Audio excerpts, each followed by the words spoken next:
माधव कुंज विहारी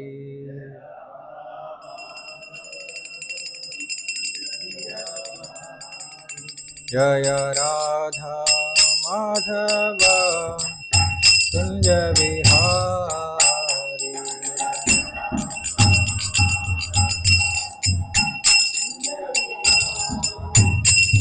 गोपी जन वल्लभा गिरिवरधारी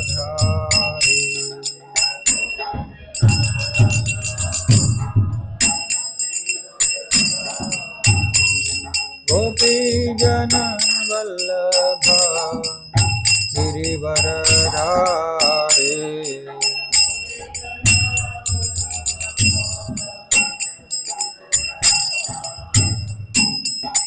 यशोदानंदन व्रज जनरंजन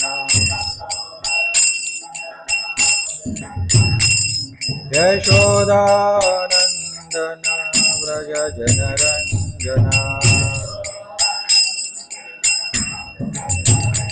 यमुना तीरावनचारी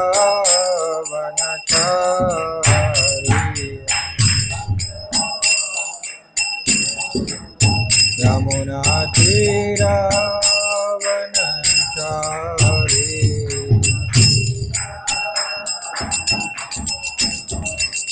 जय राधा माधव कुंज विहारी।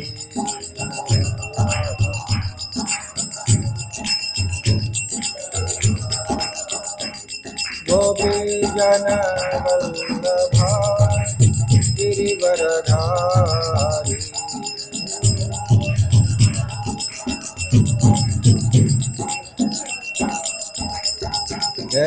यशोदानंदन व्रज जनरंजन यमुना तीरावनचारी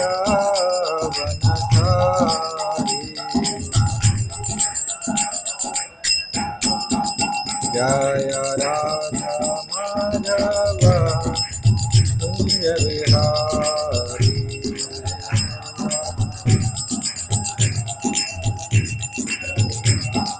जय राधा माधव कुंज विहारी।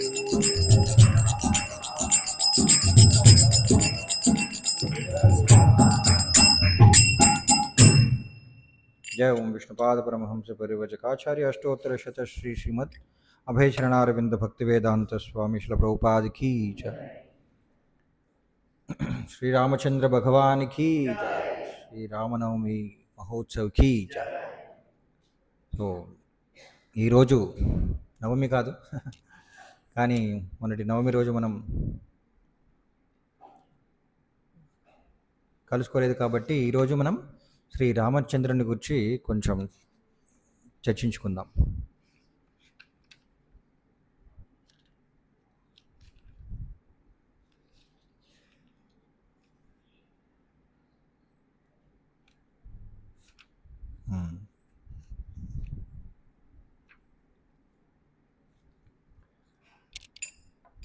హరే కృష్ణ.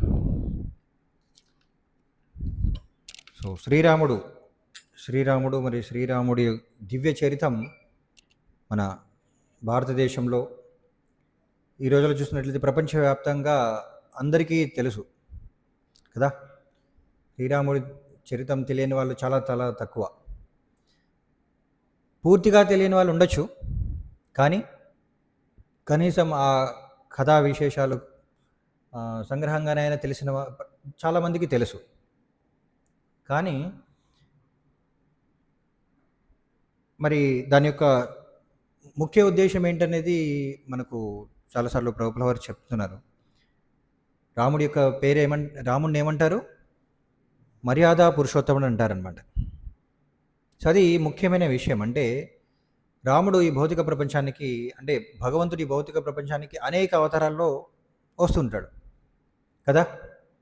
ప్రతి అవతారంలోనూ తను ధర్మాన్ని స్థాపించడానికి నేను ఈ భౌతిక ప్రపంచానికి వచ్చి అనేక లీలలు చేస్తానని చెప్తున్నాడు.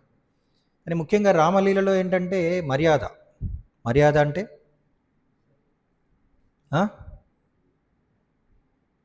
మర్యాద అంటే ఏంటి? ఏంటి? గౌరవ గౌరవం ఎలా గౌరవించాలి? ఇతరుని ఎలా గౌరవించాలి? సింపుల్గా చెప్పాలంటే మర్యాద ఏంటంటే మన పరిమితులు తెలుసుకొని ప్రవర్తించడం ఎలా అని చెప్పేదే మర్యాద అనమాట. సమాజంలో మనం జీవించాలంటే ఇతరులతో కలిసి జీవించక తప్పదు. మనం ఒంటరిగా జీవించవచ్చా? మరి సమాజంలో జీవించాలంటే విచ్చలవిడిగా ఏ షరతు అంటే ఏ పరిమితులు లేకుండా మనకు నచ్చిన విధంగా భగవద్గీత కూడా అదే చెప్తుంది కదా, ఏ శాస్త్ర విధి మిశ్రుజ్య వర్తతే కామకారత నససిద్ధిం అవాప్నోతి నసుఖం నా పరాంగతిం. అంటే ఏంటి? శాస్త్ర విధులను పాటించకుండా వారికి నచ్చిన విధంగా తనకు ఇష్టం వచ్చినట్లుగా జీవించేవారు ఏమవుతారంట? ఈ భౌతిక ప్రపంచంలోనూ సుఖాన్ని పొందరు, అంతేకాకుండా వాళ్ళకి మోక్షం కూడా లభించదు అని చెప్తుంది భగవద్గీత. సో అలా మరి అందరితో ఇతరులతో ఇతర జీవులతో కలిసి నివసించే సమయంలో మనం ఈ ప్రపంచంలో ఎలా వ్యవహరించాలనేది కూడా తెలుసుకోవాలి. మనకు శాస్త్రాలను చెప్తున్నాయి, భౌతిక ప్రపంచం అనేది భగవంతుడి చేత జీవుడి యొక్క తాత్కాలిక భోగ ప్రవృత్తిని సంతృప్తిపరచుకోవడానికి భగవంతుడి భౌతిక ప్రపంచాన్ని సృష్టించాడు. మరి మనం అప్పటికే ఏదో తప్పు చేసి భౌతిక ప్రపంచానికి వచ్చాం. మళ్ళీ ఇక్కడికి వచ్చిన తర్వాత ఏ నియమాలు లేకుండా జీవించాలంటే అది సాధ్యం కాదనమాట. అందుకనే భౌతిక ప్రపంచంలో జీవి ఏ విధంగా నివసించాలనేది భగవంతుడు శాస్త్రాల్లో ధర్మ విధానాన్ని సృష్టించాడు అనమాట, అంటే రచించాడు. మనకు భగవద్గీత 3వ అధ్యాయం 10వ శ్లోకం 8, 9, 10 శ్లోకాల్లో మీరు 10, 11 శ్లోకాలు చూసినట్లయితే అందులో భగవంతుడు ఏం చెప్తున్నాడు? సృష్టి ఆరంభంలో జీవుల్ని నేనే సృష్టించాను, దేవతల్ని నేనే సృష్టించాను, వారి ఇరువుడి మధ్య యజ్ఞ విధానాలను, అంటే ఎవరెవరు ఏ ధర్మాన్ని పాటించాలి, ఏ యజ్ఞాలు చేయాలి, ఏ కార్యాలు చేయాలి, ఏవి చేయకూడదు అనే వాటిని నిర్ణయించింది ఎవరు? భగవంతుడే అనమాట. సో మరి మర్యాద పురుషోత్తముడు, రాముడు మర్యాద పురుషోత్తముడు అంటే సాధారణంగా ఒక జీవి భౌతిక ప్రపంచంలో జన్మించిన తర్వాత తను ఇలాంటి ఇంతకుముందు మనం చెప్పినట్లు మర్యాద ఏంటంటే పరిమితులని తెలుసుకొని ఏ విధంగా ప్రవర్తించాలి, తన పరిమితులు తెలుసుకొని ప్రవర్తించాలి. ప్రతి ఒక్కరు కూడా ఈ భౌతిక ప్రపంచంలో ఒక పాత్ర ఇవ్వబడింది. ఒకరు రాజుగాను, ఒకరు సాధారణమైన ప్రజలుగాను, ఒకరు భార్య, ఒకరు భర్త, ఒకరు సంతానం పిల్లలుగాను, కుమారుడు కుమార్తె, అలా ప్రతి ఒక్కరు కూడా కొందరు సమాజంలో కొందరు బ్రాహ్మణులుగా, కొందరు వైశ్యులుగా, కొందరు క్షత్రియులుగా, కొందరు శూద్రులుగా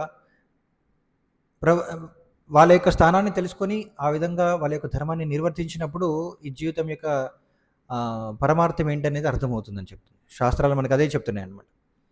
బట్ రాముడు ఏంటంటే రాముడు ఏ విధంగా వచ్చాడు? రామావతారం, భగవంతుడు రామావతారంలో వచ్చినప్పుడు ఆయన ఏ విధంగా వ్యవహరించాడు? బ్రాహ్మణుడా, క్షత్రియుడా, వైశ్యుడా, శూద్రుడా?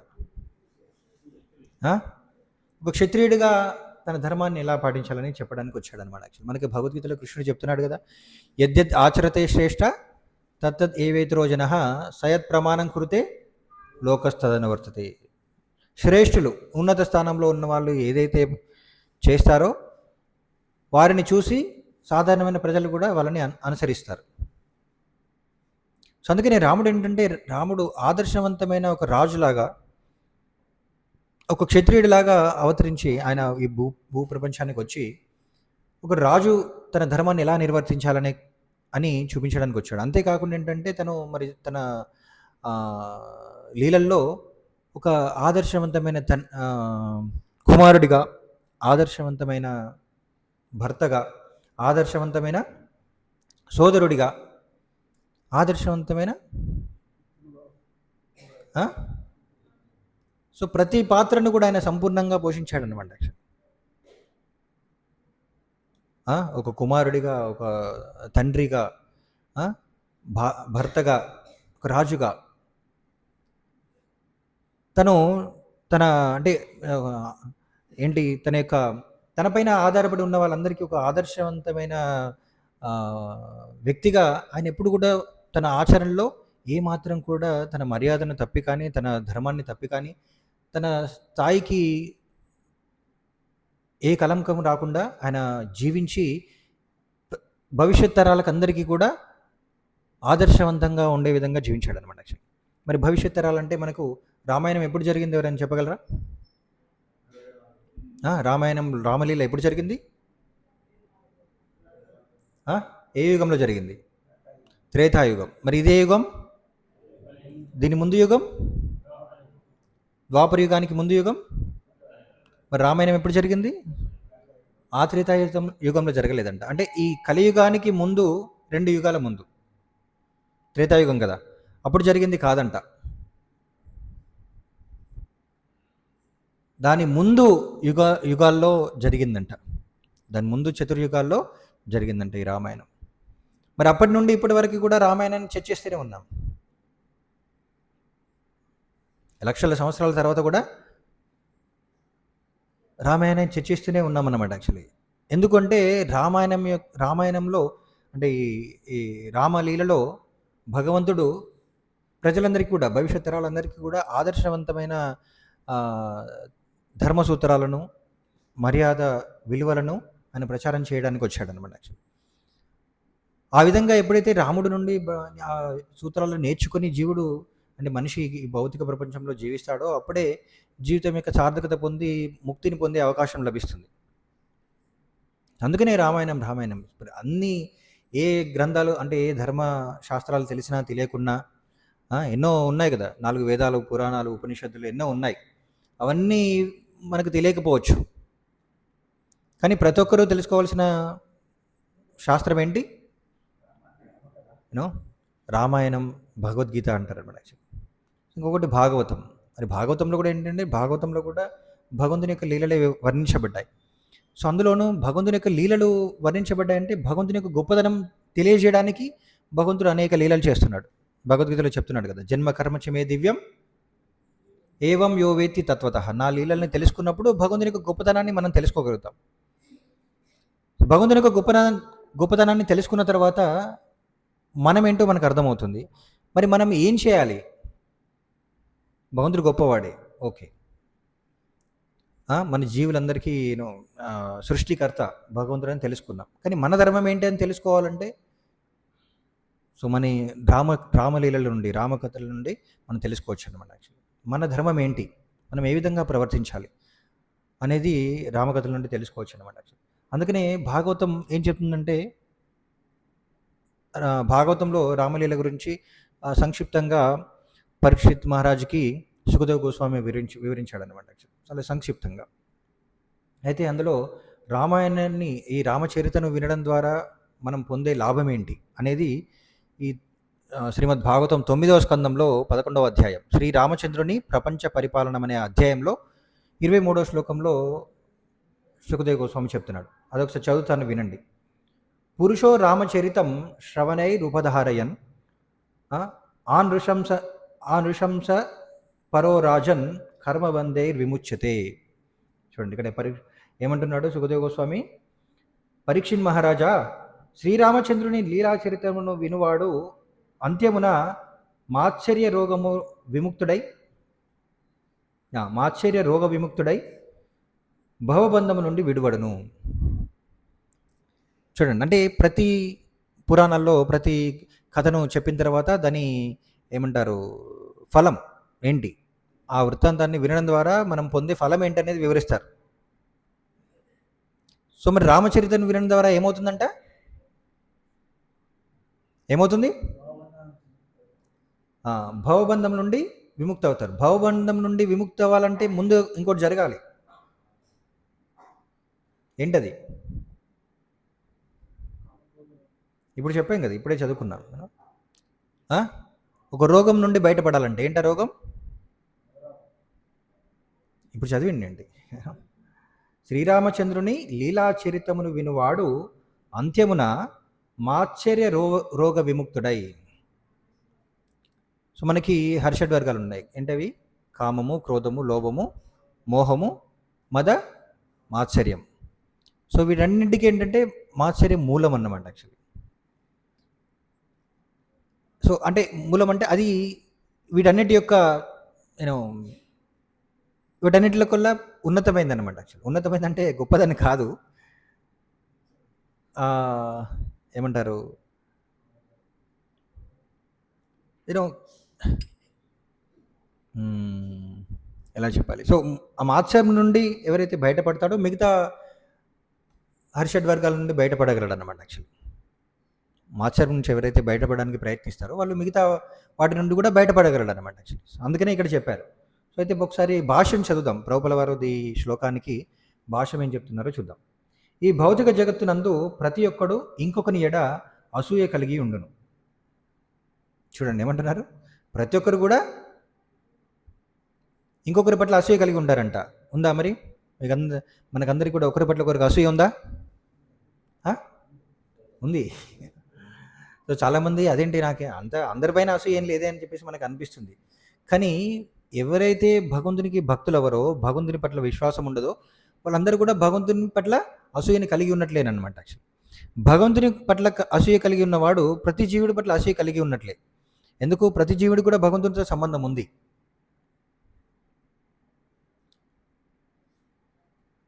భగవంతునికి భక్తియుక్త సేవ చేయట్లేదు అంటే భగవంతుని పట్ల అసూయ ఉన్నట్లేనమాట. యాక్చువల్లీ దానికి రుజువేంటి? మనం భగవంతుని పట్ల అసూయ కలిగి ఉన్నామనే దానికి రుజువేంటి? సేవ చేయకపోవడం.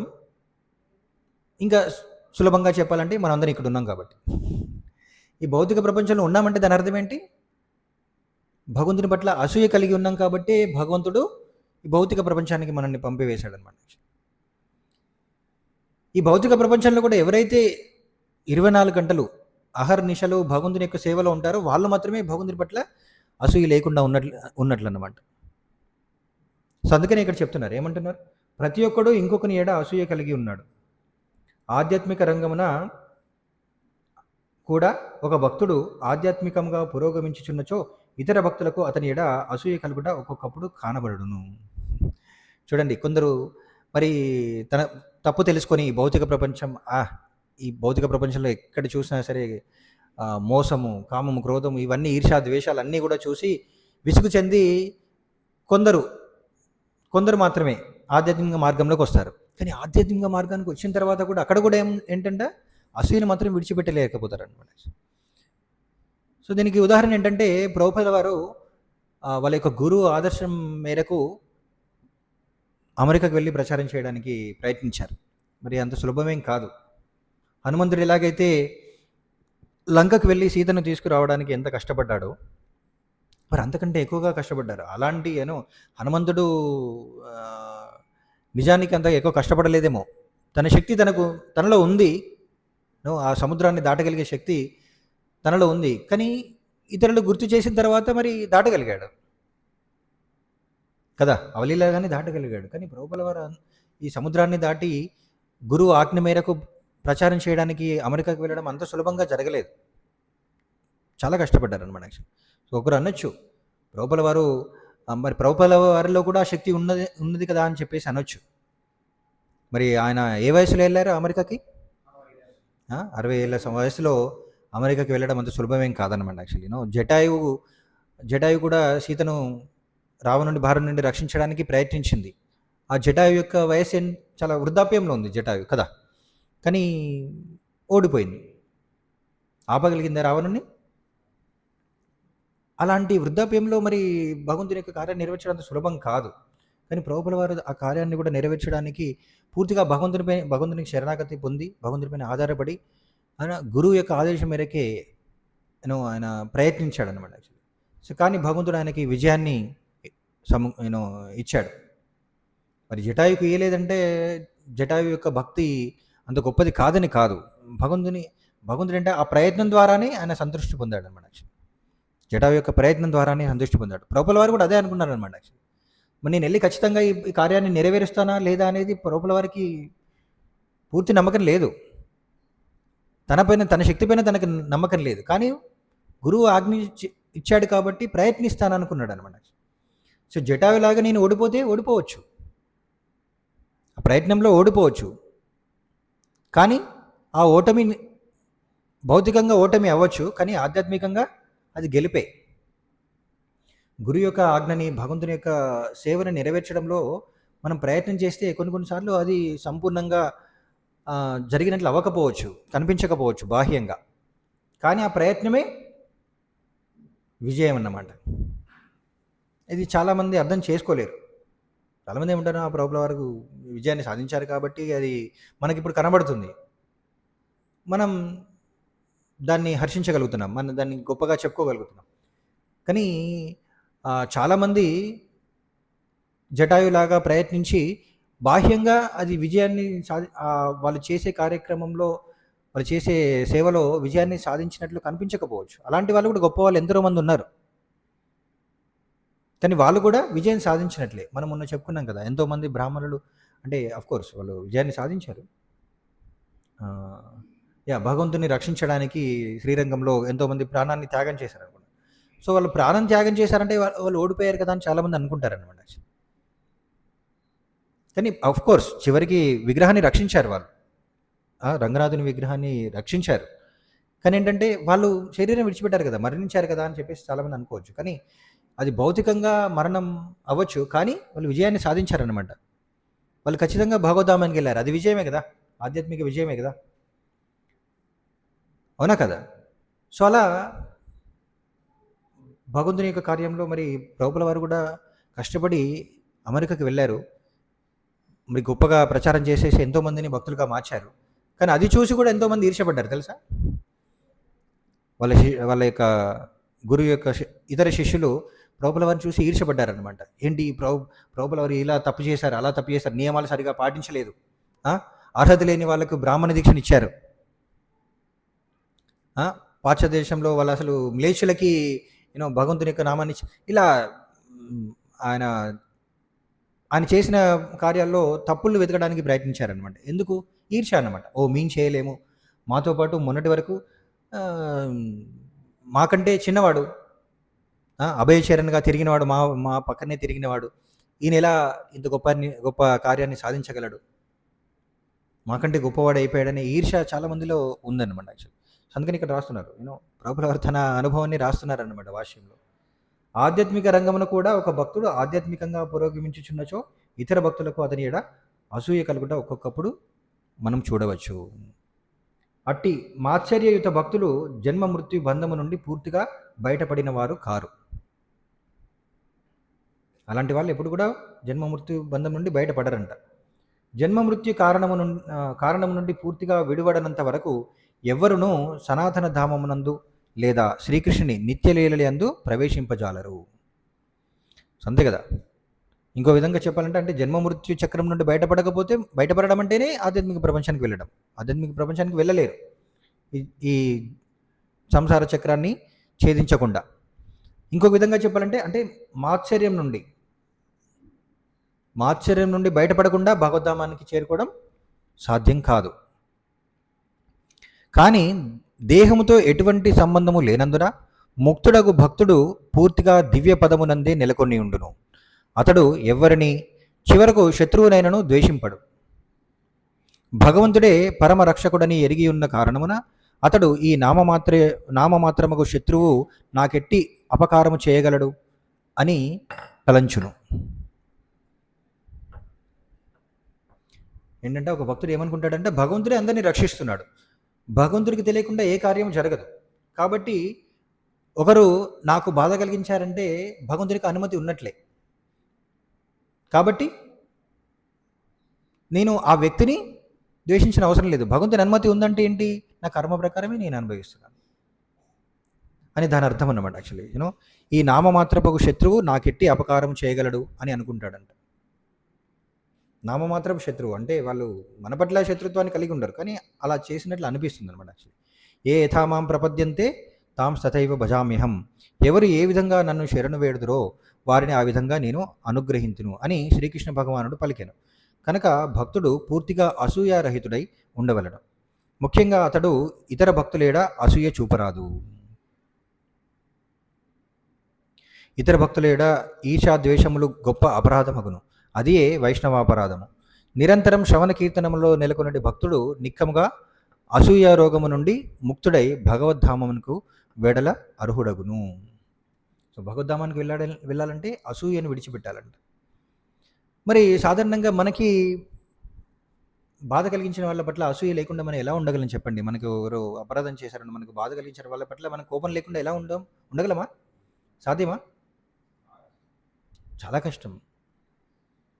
సో మనం ఏమనుకుంటాం, నేనేం తప్పు చేయకుండానే ఈ వ్యక్తి నన్ను దూషించాడు, నాకు బాధ కలిగించాడు, నన్ను మోసం చేశాడు, నేనేం చేశాను అని మనకు అనిపిస్తుంది. కానీ ఇక్కడ ఏం చెప్తున్నారంటే ప్రతి ఒక్కరు కూడా దైవం అంటే విధి ప్రకారమే ఒకరు మనకు శత్రువు అవుతారు, ఒకరు మనకు మిత్రుడు అవుతారు.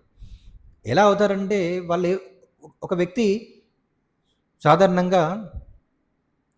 సాధారణమైన మన జీవితంలో ఎవరైనా మనకి బాధ కలిగించారనుకోండి, ఆ వ్యక్తి కావాలని మనకే బాధ కలిగించాలని అనుకోకపోవచ్చు.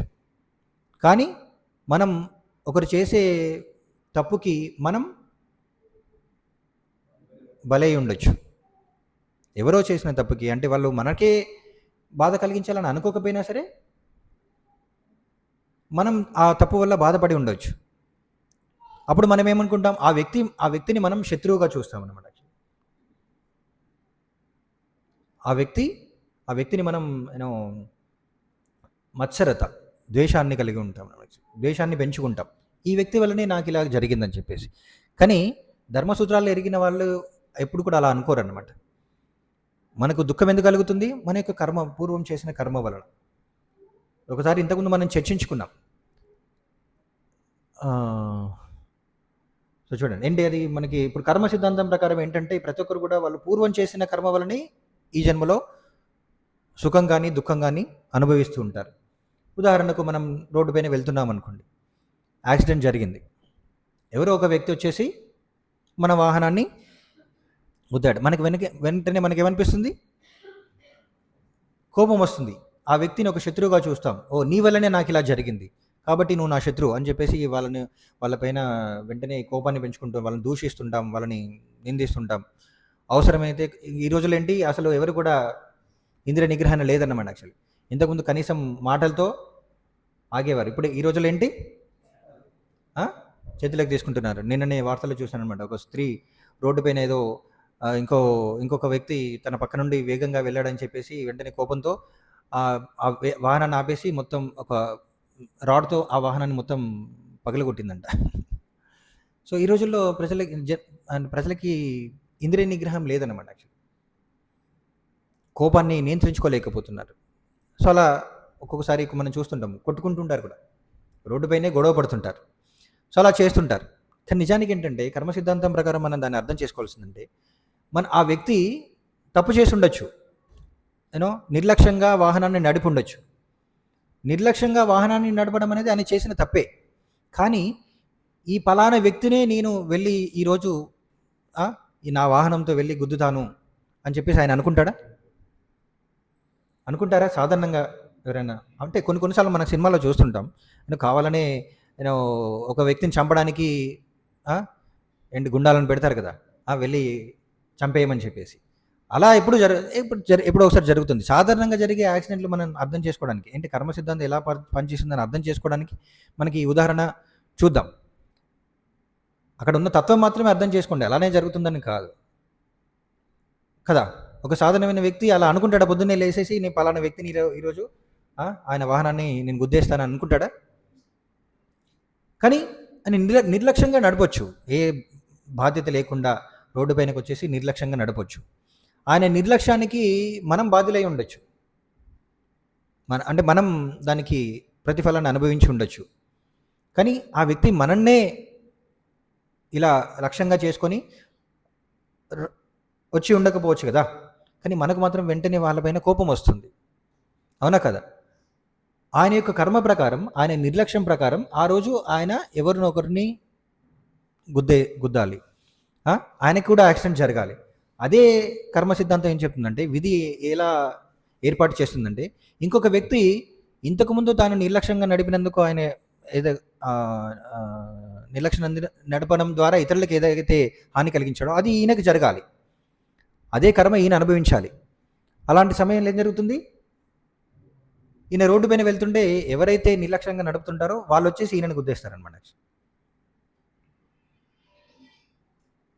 వీళ్ళ కర్మ ప్రకారం యాక్సిడెంట్ జరగాలని ఉంటుంది. కానీ ఎవరైతే నిర్లక్ష్యంగా నడుపుతారో వాళ్ళు వీళ్ళకి ఎదురవుతారనమాట. అది విధి అలా ఏర్పాటు చేస్తుంది. కానీ ఈ వ్యక్తి ఏమనుకుంటాడు, ఈ వ్యక్తి ఈ నిర్లక్ష్యంగా ఉన్న వ్యక్తే నాకు శత్రువు. ఆయన వల్లే నాకు ఈరోజు బాధ కలిగింది, నాకు నష్టం కలిగింది.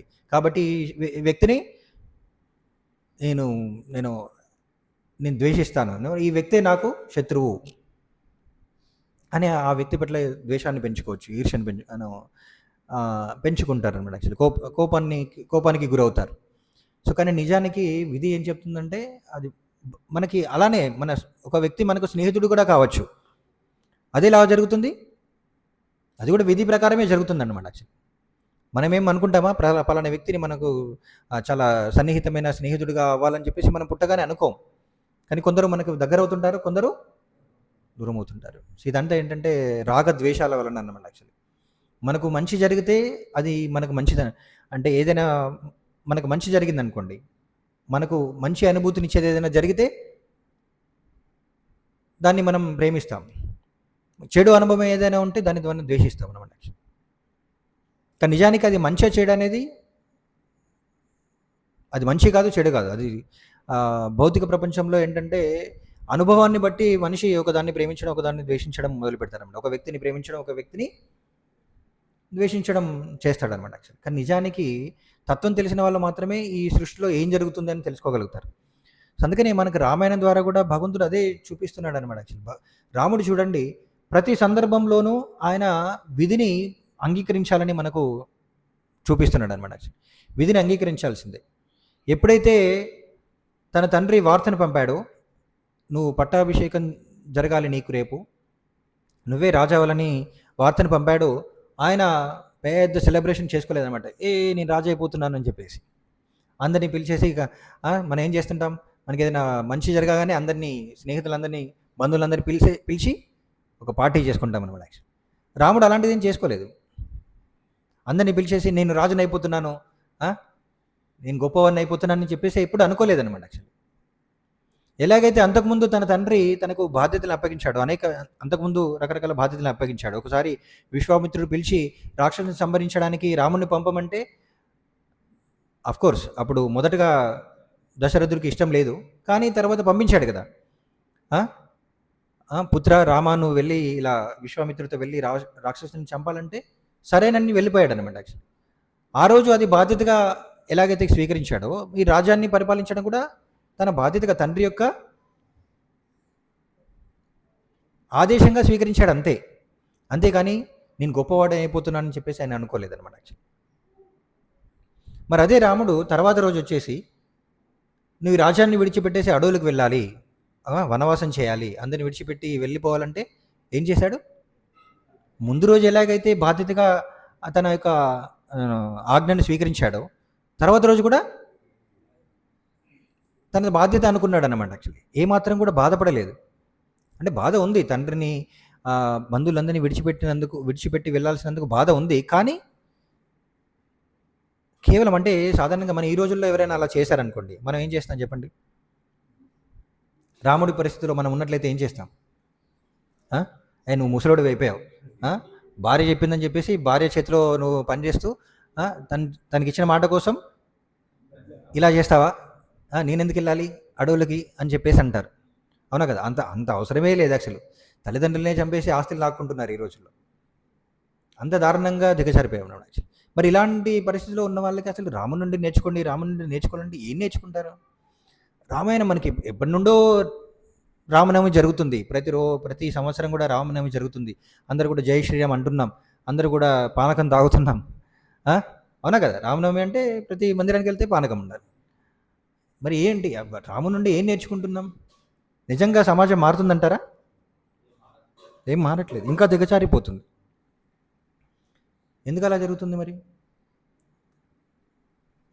రాముని నిజంగా ఆదర్శంగా తీసుకోగలమా? రాముని సరే నిజంగా ఆదర్శంగా తీసుకొని మనం కూడా అలా తండ్రి చెప్పగానే చేసేద్దాం అనుకున్నాం అనుకోండి. ఒకవేళ భరతుడు లాంటి సోదరుడు మనకున్నాడు అనుకోండి, అన్నయ్య నీ ఆస్తి నాకు కావాలని చెప్పేసి అంటే, సరే రా అన్న తీసుకో అని చెప్పేసి ఇచ్చేస్తావా? ఎంతమంది మనం సిద్ధంగా ఉన్నాం ఇక్కడ? మరి మరి అంటే ఈ ప్రవచనం అంతా ఊరికే చెప్తున్నావా? టైం పాసా? మరి అదే కదా, ఇప్పటివరకు మనం ఏం చెప్పుకుంటున్నాం? రాముడిలాగా ఉండాలని చెప్పుకుంటున్నాం. రాముడిలాగా ఉండాలంటే ఏం చేయాలి? భరతుడు లాంటి వాడు మనకి ఆస్తి అడగగానే ఇచ్చేసి వెళ్ళిపోవాలి. ఎలాంటి సోదరుడు? భరతుడు లాంటి సోదరుడు. అరే భరతుడు లాంటి సోదరుడు అంటే కోర్స్ తర్వాత భరతుడు ఏంటని తర్వాత తెలిసింది. ముందు భరతుడు అడిగినట్లే కదా, కైకేయి అడిగిందంటే భరతుడు అడిగినట్లే. అప్పుడు రాముడు ఇవ్వడానికి సిద్ధంగా ఉన్నాడు కదా. రాముడేం అనుకోలేదనమాట, భరతుడు మంచివాడా చెడ్డవాడా ఇలా అడుగుతున్నాడంటే వాడు ధర్మాన్ని తప్పినట్టే కదా అని చెప్పేసి అవన్నీ లెక్కలేసుకోలేదు. భరతుడికి ఇవ్వాలంటే ఇచ్చేసి వెళ్ళిపోయాడు అంతే అంతే. కైకేయి అడిగింది సరైన కోరికనైనా కాదా అని ఆయన లెక్క పెట్టుకోలేదన్నమాట. నా ధర్మం ఏంటి అనేది ఆలోచించాడు అంతే.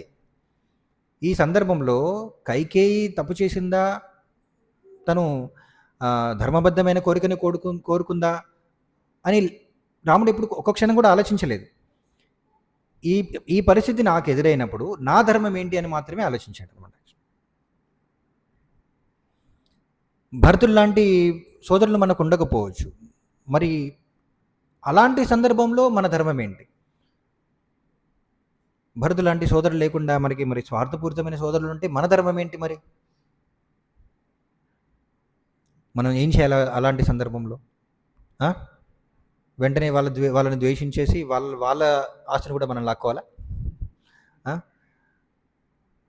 ఏంటి ఏం చేయాలి? సో ధర్మబద్ధంగా అంటే మన చుట్టూ ఉన్న వాళ్ళు ధర్మాన్ని పాటించకపోవచ్చు, కానీ మన ధర్మం ఏంటి? మీరు అన్నట్లు ఏంటంటే మన సోదరులు భరతులాగా అంటే ఆస్తిని కోరుకోవచ్చు.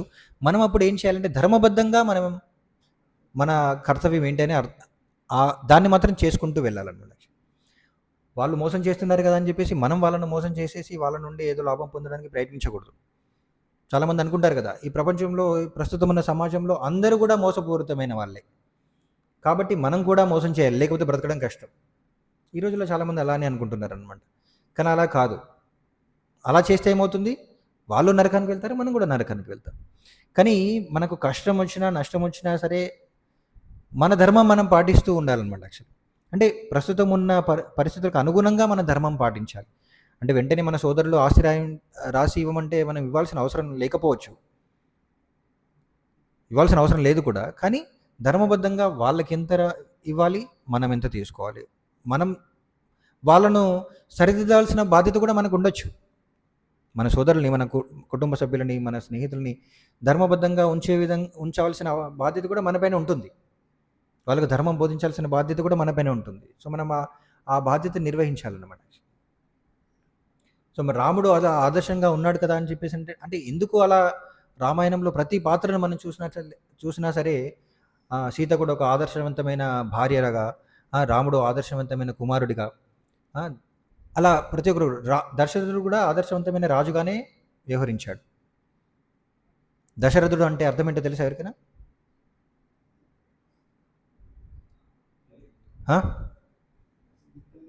అందరికీ రామాయణం తెలుసు. దశ దిక్కుల యుద్ధం చేయగలవాడు అంటారు మనిషి. దశరథ ఒకేసారి 10 దిక్కులుగా యుద్ధం చేయగలడు అనమాట. 10 దిక్కుల శత్రువులను ఓడించగలడు. 10 దిక్కులు ఎక్కడున్నాయి? ఎక్కడున్నాయి? ఎన్ని దిక్కులు ఉన్నాయి? తూర్పు, పడమర, ఉత్తర, దక్షిణం, తర్వాత ఈశాన్యం, నైరుతి, వాయువ్యం, ఆగ్నేయం. ఇంకా 8 అయినాయి. ఇంకా 2 పైన కింద అనమాట. ఇలా 10 దిక్కులు కూడా శత్రువులు వచ్చినా సరే ఆయన ఓడించగలడు అనమాట. ఆ విధంగా తన రాజ్యాన్ని రక్షిస్తూ ఉంటాడనమాట దశరథుడు ఎప్పుడు కూడా. దశరథుడి పరిపాలనలో కూడా అందరూ కూడా ఆనందంగా ఉన్నారు. ఎవరు కూడా ఏ కష్టం లేకుండా ఉన్నారంట. ఎవరు కూడా అకాల మరణాలు రాలేదంట. మనం చూసాం కదా, రామాయణంలో వివరించడం జరిగింది. అందరూ బాగానే సుఖ సంతోషాలతో ఉన్నారు. కానీ ఆయన మాత్రం అన్నీ బాగానే ఉన్నాయి ఆయనకు కూడా, కానీ ఒక బాధ ఉందండి. ఏంటది? పుత్రుడు సంతానం కలగలేదు. సో అదేంటి మరి? అందరూ కూడా సరే, అందరికీ కూడా సుఖ సౌభాగ్యాలతో అందరూ కూడా ఆనందంగా ఉన్నారు. కానీ ఆయన మాత్రం సంతానం లేకుండా ఉన్నాడు. ఎందుకలా? సో అలా మనకి ఏంటంటే ఈ ఈ శాస్త్రాల్లో, పురాణాల్లో ఆదర్శవంతమైన వ్యక్తులకి ఎవరైనా కష్టం వచ్చిందంటే అది భగవంతుని యొక్క ఏర్పాటనమాట యాక్చువల్లీ. అలాంటి సందర్భంలో దశరథుడు ఏం చేశాడు అనేది మనం తెలుసుకోవడానికి ప్రయత్నించాలన్నమాట. మరి ఏం చేశాడు? పుత్రకామేష్టి యజ్ఞం చేశాడు. మరి అక్కడ తన రాజ్యంలో ఉన్న ప్రజలందరూ కూడా ఆనందంగా ఉన్నారంటే ఎలా ఉన్నారు? తను ఎప్పుడు కూడా యజ్ఞాలు చేస్తూ ఉండేవాడు అనమాట యాక్చువల్లీ. ప్రజల యొక్క సంతోషం కోసం, ప్రజల యొక్క శ్రేయస్సు కోసం ఆయన ఎప్పుడు కూడా యజ్ఞాలు చేస్తుండేవాడు అనమాట. అలా ఏంటంటే తనకు సంతానం కలగపోయేసరికి ఆయన బ్రాహ్మణులందరినీ కూడా పిలిచి భగవంతుడిని సంతృప్తిపరచడానికి యజ్ఞం చేశాడు. పుత్రకామేష్టి యజ్ఞం చేయడం ద్వారా తను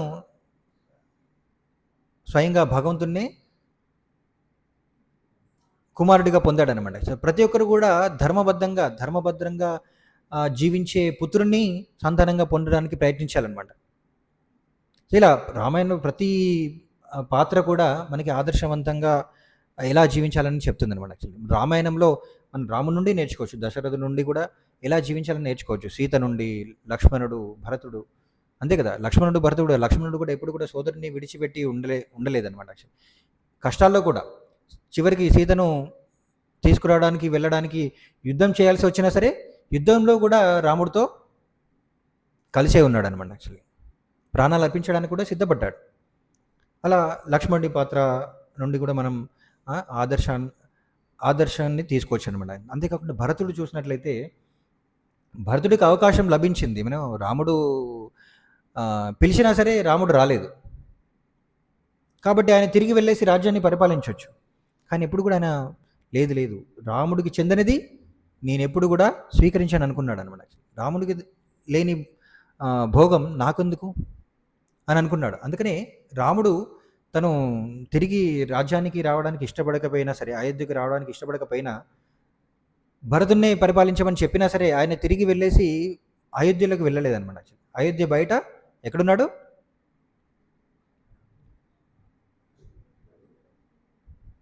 ఎక్కడున్నాడు?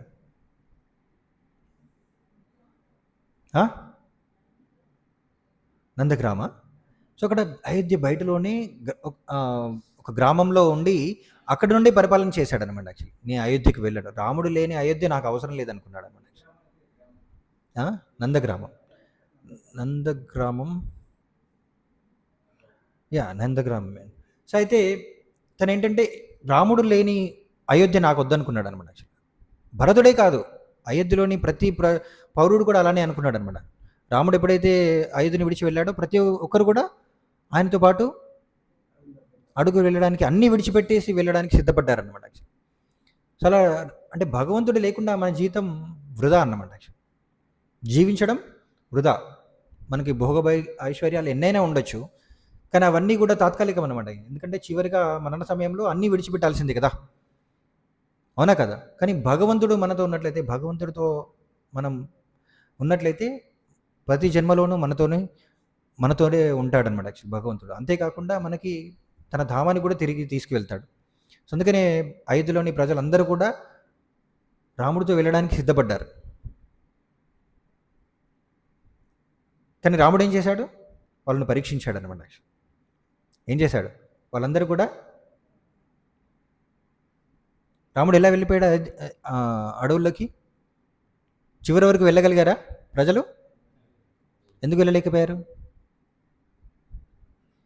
ఎప్పుడు వెళ్ళిపోయాడు రాముడు ప్రజలందరినీ విడిచి?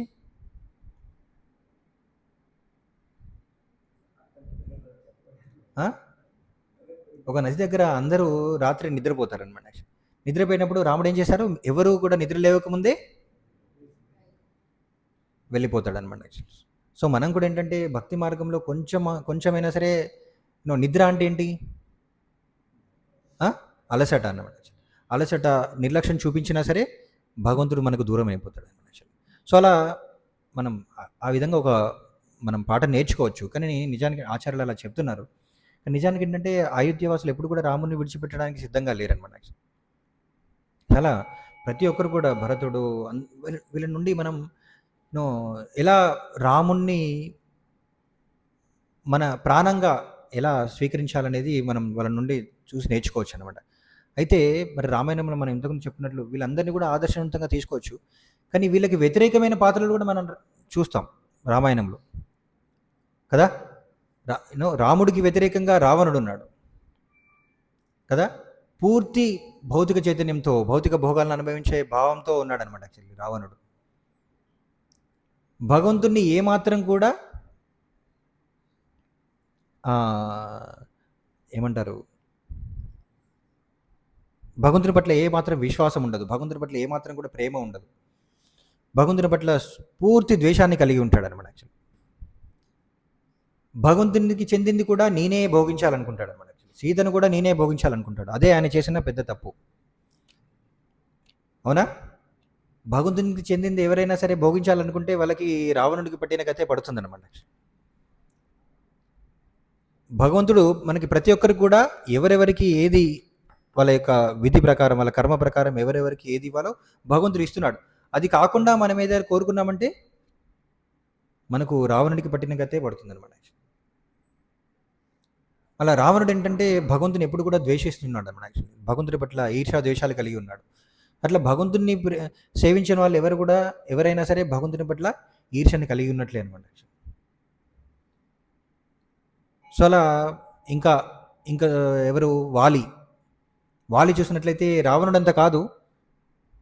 వాలి ఏంటంటే ఆయనలో కొంచెం మంచి ఉంటుంది, కొంచెం చెడు కూడా ఉంటుంది అన్నమాట.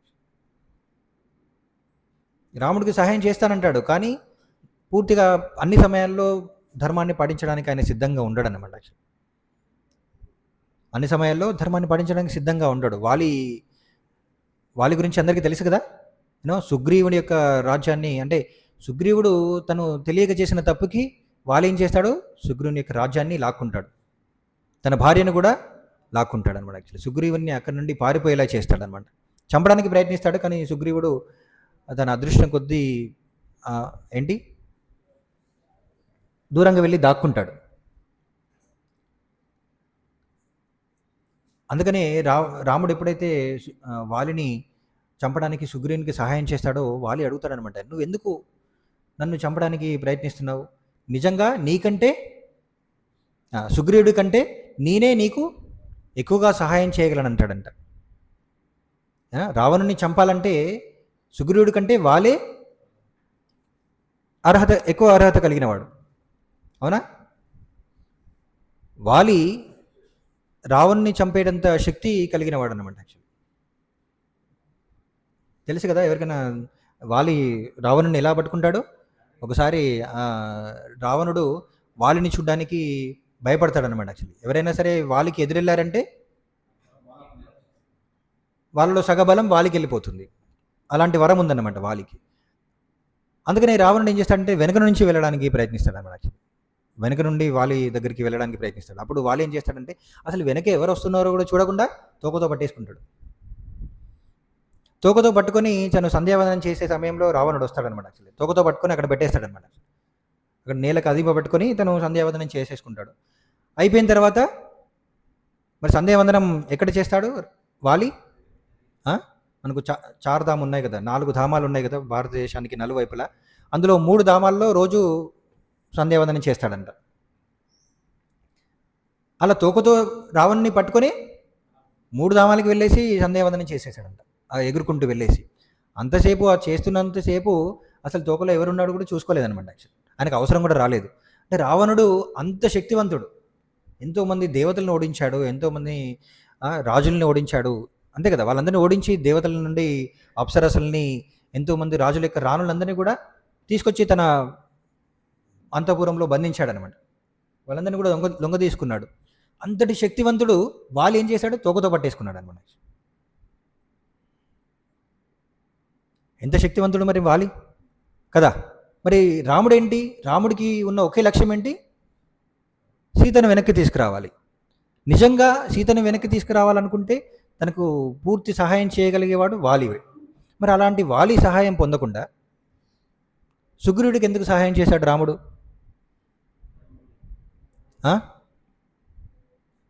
సుగ్రీవుడికి ఎందుకు సహాయం చేశాడు వాళ్ళకి సహాయం చేయకుండా? ఆ? ఎందుకంటే వాలి ధర్మాన్ని పాటించలేదు కాబట్టి. మరి నీలాంటి కుబుద్ధి కలిగిన వాడు, అంటే దుష్టబుద్ధి కలిగిన వాడు ఎప్పుడైనా మోసం చేస్తాడు. ఏమో ఇప్పుడు అంటున్నావు, చనిపోతున్నావు కాబట్టి నేను నీకు సహాయం చేస్తానని అంటున్నావు. రేపు రేపు నిన్ను నా సహాయకుడిగా నేను తీసుకున్న తర్వాత రేపు నన్ను మోసం చేయవని గ్యారంటీ ఏంటి? అంతే కదా. చెడు బుద్ధి కలిగిన వాడు ఎప్పుడైనా సరే మోసం చేయవచ్చు, మనకు అన్యాయం చేయవచ్చు. అందుకనే బుద్ధి కలిగిన వ్యక్తి,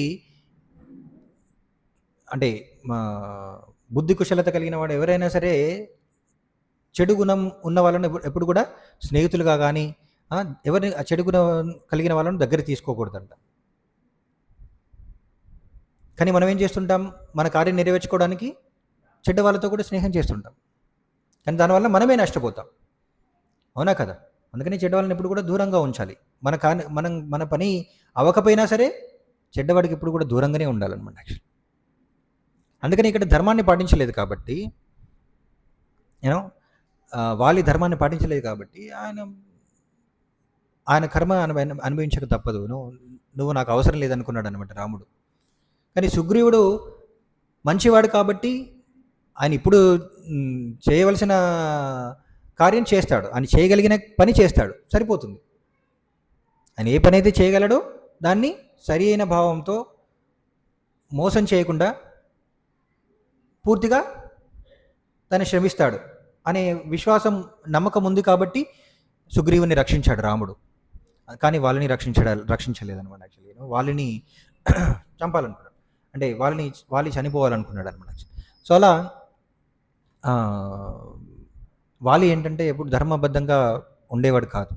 అధర్మంగా తన యొక్క సోదరుడి యొక్క రాజ్యాన్ని తీసుకున్నాడు.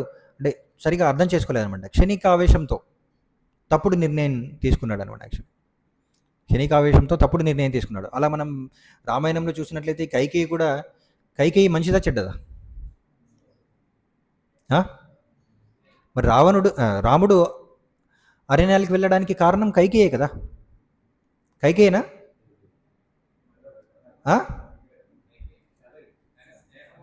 ఎవరు?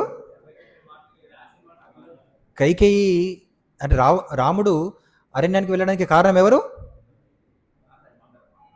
ఏంటి ఇంత సందేహిస్తున్నారు? ఎవరికి తెలియదా? ఎవరు? బాహ్యంగా చూస్తే కైకేయి అనిపిస్తుంది, కానీ కైకేయి ఎప్పుడు కూడా అసలు ఎప్పుడు కూడా ఇలాంటి తప్పు చేయలేదు.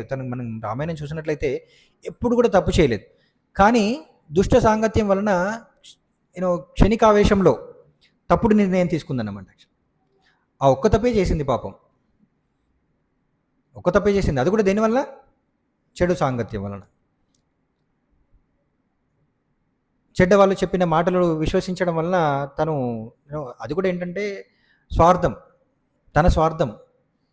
కొద్దిసేపే అలా తన స్వార్థం గురించి ఆలోచించింది, కానీ తన స్వార్థం తన వినాశనానికే దారితీస్తుందని తను అర్థం చేసుకోలేకపోయింది అనమాట. చివరిగా కైకేయి ఏమైనా ఆనందాన్ని పొందిందా? భర్తను కోల్పోయింది. రాజ్యం ఎలాగో భరతుడు పరిపాలించడానికి సిద్ధంగా లేడు, ఆ విషయం కైకేయికి తెలియదా? రాముణ్ణి విడిచిపెట్టేసి భరతుడు రాజ్యాన్ని పరిపాలించడానికి సిద్ధంగా ఉంటాడా? ఇంతకుముందు ఎప్పుడైనా అలా చేశారా? రాముడి యొక్క సోదరులందరూ కూడా అసలు రాముడికి ఇవ్వకుండా ఏది కూడా వాళ్ళు అనుభవించాలనుకోలేదన్నమాట. యాక్చువల్లీ రాముడికి ఇవ్వకుండా వాళ్ళు ఏది తీసుకోలేదు ఎప్పుడు కూడా. అలాంటిది రాజ్యాన్ని తీసుకుంటాడని కైకేయి నమ్ముతుందా? కానీ ఆ క్షణం మంథర యొక్క చెడు మాటల యొక్క ప్రభావం వలన అలా జరిగిందన్నమాట. సో మన జీవితంలో కూడా కొన్నిసార్లు తప్పుడు నిర్ణయం తీసుకుంటే దాని ప్రతిఫలం కొన్నిసార్లు ఏంటంటే జీవితాంతం అనుభవించాల్సి ఉంటుంది అనమాట. మనకు అనిపిస్తుంది, ఎందుకండి జపం చేయడం, ఎందుకండి భగవద్గీత చదవడం, ఎందుకు ఈ ప్రవచనాలు వినడం, ఎందుకు సాధన చేయాలి, ఎప్పుడు కూడా ఏ నియమాలు పాటించాలి, ఎప్పుడు కూడా 4 నియమాలు పాటించాలని చెప్పేసి మా తల బాదుతుంటారు వీళ్ళు అని చెప్పేసి అనిపిస్తుంది. కానీ 4 నియమాలు పాటించకపోతే, జపం చేయకపోతే, ధర్మం ఏంటో తెలుసుకోకపోతే ఏమవుతుందంటే మనం చెడు సాంగత్యం వలన ఇలా, అంటే మన చెడు సాంగత్యం అంటే మన చుట్టూ ఉండే వాళ్ళ సాంగత్యమే కాదు, మన మనసు కూడా మనల్ని మోసం చేస్తుంది.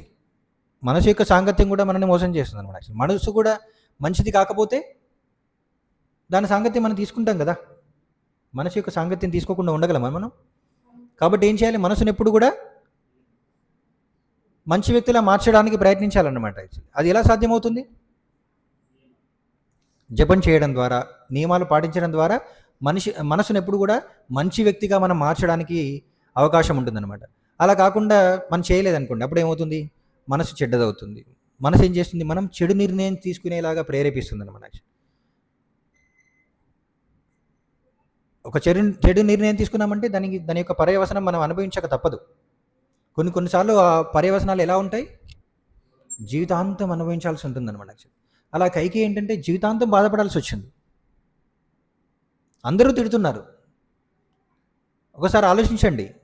సరే, రాముడు వెళ్తున్నారనే బాధ ఉంది, ఓకే. మిగతా వాళ్ళందరూ కూడా బాధపడుతున్నారు. కానీ ప్రతి ఒక్కరు కూడా అయోధ్యలో ప్రతి ఒక్కరు కూడా కైకేయిని తిడుతున్నారనమాట. అప్పుడు కైకేయి వలన ఇలా జరిగింది, కైకేయి వలన ఇలా జరిగింది. మందరని ఎవరు పట్టించుకోలేదు. ఎందుకంటే మందర తన ఒక దాసి, అది చెడ్డదని అందరికీ తెలుసు. కానీ అలాంటి వ్యక్తి చెప్పిన మాట నువ్వు ఎందుకు వింటావు అని చెప్పేసి కైకేయిని అందరూ అన్నారన్నమాట. మందరను ద్వేషించారు అందరూ, కానీ మందర కంటే ఎక్కువ కైకేయిని ద్వేషించారనమాట. కానీ రాముడు మాత్రం ఎప్పుడు కూడా కైకేయిని ద్వేషించలేదంట. ఆయన ఏమనుకున్నాడు? ఇది నా విధి అనుకున్నాడు అనమాట. కైకేయి భర్త నుండి కోరుకోవడంలో తప్పేముంది? తన కుమారుడు రాజు అనుకోవడంలో కూడా తప్పేముంది అని అనుకున్నాడు. తన కుమారుడు రాజు అనుకోవడంలో తప్పేముంది? తను చేసిన తప్పు కాదు, కానీ ఈ పరిస్థితి విధి వలన నాకు ఈ పరిస్థితి వచ్చింది అనుకున్నాడు అనమాట రాముడు. సో చూడండి, అంత అంటే రామాయణంలో చాలా ప్రతి చోట కూడా ఈ ధర్మ సంకటం అనమాట. యాక్చువల్లీ ధర్మ సంకటం అంటే మనకి భగవద్గీతలో అర్జునుడిలాగా అని కాదు, కానీ ప్రతి క్షణం కూడా ధర్మాన్ని పాటించడానికి, అంటే ప్రతి క్షణం కూడా పరీక్ష అన్నమాట. యాక్చువల్లీ ప్రతి పరిస్థితిలోనూ ఒక ధర్మాన్ని ఎలా పాటించాలని ఒక పరీక్ష ఉంటుంది. అప్పుడు మనం ఎప్పుడు కూడా మనకు కష్టం వచ్చినా నష్టం వచ్చినా కూడా ధర్మం వైపే మొగ్గు చూపాలని మనకు రాముడి ద్వారా, రాముడనే కాదు ప్రతి పాత్ర కూడా, రామాయణంలో ప్రతి పాత్ర ద్వారా మనం అర్థం చేసుకోవచ్చు అనమాట. చివరికి రావణాసురుడి గురించి కూడా మన ధర్మాన్ని పాటించకపోతే మనం ఎలా మన వినాశనం వైపే మనం వెళ్తామనేది మనం అర్థం చేసుకోవచ్చు అన్నమాట యాక్చువల్లీ. సో అలా అందుకని ఇక్కడ చెప్పారన్నారు, రామాయణం వింటే ఏమవుతుందంట, శ్రీరామచంద్రుని లీలా చరితమును వినువాడు అంత్యమున మాశ్చర్య రోగ విముక్తుడై భవబంధము నుండి విడువడును. మాశ్చర్యం అనేది ఒక రోగం అన్నమాట యాక్చువల్లీ. ఇవన్నీ కూడా రోగాలే, కామము, క్రోధము, లోభము, వీటన్నింటి కూడా బయటపడాలి. లేకపోతే నరకమే లక్ష్యం. సో కాబట్టి మాశ్చర్య రోగం నుంచి బయటపడాలంటే ఏంటి? రామాయణాన్ని వినాలంట. రామాయణాన్ని ఎలా వినాలి? శ్రద్ధగా వినాలి, పూర్తి శ్రద్ధతో వినాలంటారు.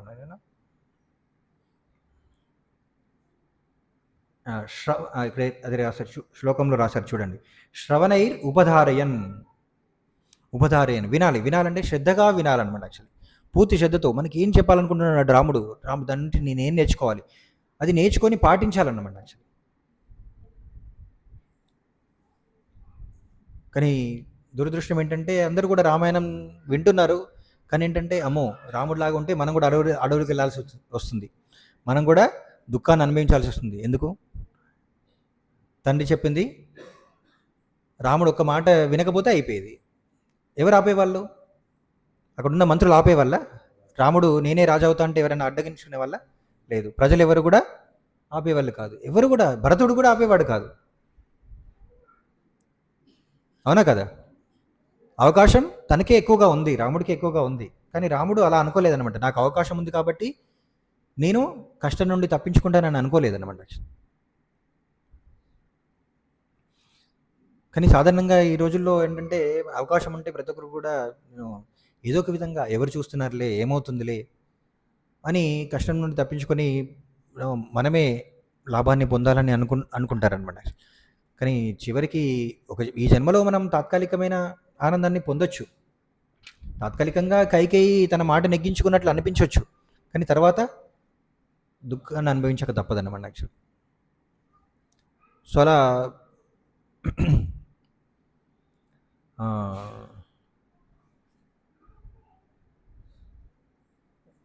రామాయణాన్ని సరిగా అర్థం చేసుకున్నట్లయితే మాత్సర్య రోగం నుండి మనం బయటపడతాం అన్నమాట యాక్చువల్లీ. మరి కోర్స్ అవన్నీ సరిగా అర్థం కావాలి, శ్రద్ధగా వినాలంటే ఇంతకుముందు మనం చెప్పుకున్నట్లు ఏంటంటే మనం 4 నియమాలు పాటించాలి. భగవంతుని యొక్క నామాన్ని జపించాలి. శత్రువు ఎక్కడో లేరు, మన మనసే మనకు శత్రువు. శిక్షణ ఇవ్వబడని మనస్సే మనకు శత్రువు అన్నమాట యాక్చువల్లీ. అందుకనే మనసుకు ఎప్పుడు కూడా రోజంతా కూడా శిక్షణ ఇవ్వాలి. అందుకనే ప్రభుపాల వారి గురువు భక్తి సిద్ధాంత సరస్వతి ఠాకూర్ వారు చెప్తారనమాట, మనసును ఏం చేయాలంట, రోజు పొద్దున చీపురుతో కొట్టాలంట, రోజు రాత్రి చెప్పుతో కొట్టాలంట. అంటే ఈ మనసుని ఎలా కొడతాం? అదేమన్నా భౌతికంగా కనబడుతుందా? మనం పట్టుకోవచ్చా దాన్ని? మనసుని పట్టుకోవచ్చా?